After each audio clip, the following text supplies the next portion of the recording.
Hey feasters, and welcome to episode 160. And today you will learn the difference between warm and cold outreach and get a simple and effective strategy for both. So let's dig in here. Welcome to the Ask Rezzz podcast. I'm Jason, and I'm here to help you get past those bumps in the road, those struggles, those things that hold you back from building an amazing and profitable freelance business each and every single day. Now, I've talked a ton on this podcast about outreach strategies because whether you like sales or not, if you're building a business, you'll need to do some sort of sales outreach. I hate to break that news to you, but you're going to have to get over that fear. A lot of people I talk with, though, and maybe you have the same question too, ask what's the real difference between warm and cold outreach? Simply put, the difference is how aware is the person you are reaching out to about you and the solution that you provide, but also how aware they are of their own problems. If you're starting out, warm outreach is a good place to start because you can build up the momentum and the cadence of your own sales process.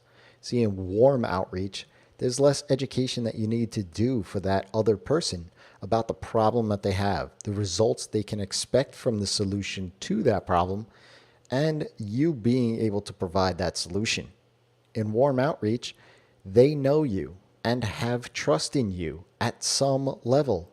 So you can pay close attention to the language they use, the objections they have, and improve your sales conversations moving forward and the process that you have rather than worrying about hooking that lead in.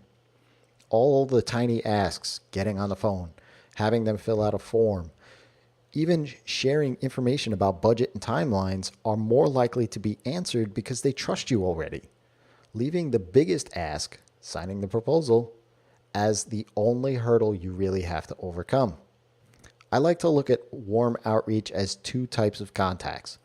One is colleagues and my friends, and the other is the lead that has already been reading, hearing, and seeing me talk about my services through the content that I put out there. The first group, the colleagues and friends, are the best kind of warm outreach because they already know what you do. There's no need for explaining what it is that you do. And as long as they encounter a lead that isn't right for them or have a client who needs that thing that you provide, you just want to make yourself available to them to be able to give you that referral. Create yourself a list of 25 close colleagues and friends. Each quarter, send 3 to 5 of them an email, simple, really short email, letting them know that you are available for work. Taking only a small chunk of them each quarter allows you to not bombard your friends all the time looking for work. That's just desperation. But it pings them about once a year, letting them know that you're ready to take on any work that they may have. The second group, those that are familiar with you because of their own research, is another kind of warm outreach contact. They, however, need to build up a little bit more trust in you. So you're going to need to do a little bit more education of yourself and the solution that you provide. But there are some level of trust indicators there. You've built up that rapport, at least from the content that you've been providing. Like the first group, though, you could focus in on their language and improving your sales process rather than worrying about hooking them in because that's what your content already did. Now, cold outreach is more about that, hooking them in. I've gone through a bunch of different cold outreach strategies in several other episodes, and I'll leave those links in the show notes here. So I don't want to be overly repetitive here. In cold outreach, though, it's more about them and where they are rather than about you and the solution that you can give to them. If you talk in you-focused statements showing benefits and results rather than talking about the features and your business, you'll transition them from a cold lead into a warm lead. That's what your content should be about.